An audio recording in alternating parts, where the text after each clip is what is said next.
بسم اللہ الرحمن الرحیم۔ السلام علیکم۔ اس کی عادت تھی کہ وہ اذان سے کافی پہلے مسجد میں آ جاتا اور وضو کر کے قرآن پاک کی تلاوت شروع کر دیتا۔ اس طرح جماعت ہونے سے پہلے اسے تلاوت کے لیے کافی وقت مل جاتا۔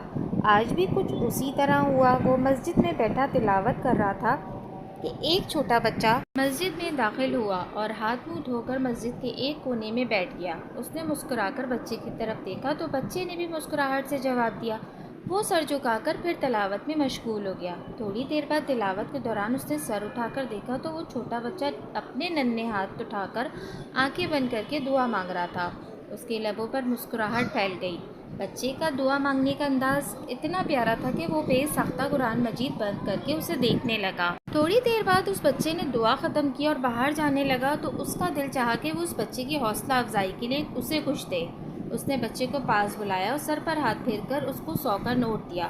بچے نے تھوڑی سی ہچکچاہٹ کے بعد وہ نوٹ قبول کر لیا۔ اس نے بچے سے پوچھا کہ بتاؤ تم اللہ سے کیا دعا مانگ رہے تھے؟ بچے نے مسکراتے ہوئے کہا، میرا چاکلیٹ کھانے کا دل چاہ رہا تھا تو میں نے اللہ جی سے 100 روپے مانگے تھے۔ یہ کہہ کر وہ چلا گیا۔ بچے کے جانے کے بعد بھی وہ اسی سمت دیکھتا رہا جس طرف وہ بچہ گیا تھا، جو اسے یقین اور اخلاص سے دعا مانگنے کا ایک طریقہ سکھا گیا تھا۔ جزاک اللہ۔ اگر آپ کو میری یہ ویڈیو پسند آئی ہے تو پلیز میرے چینل کو سبسکرائب کرنا نہ بھولیے گا۔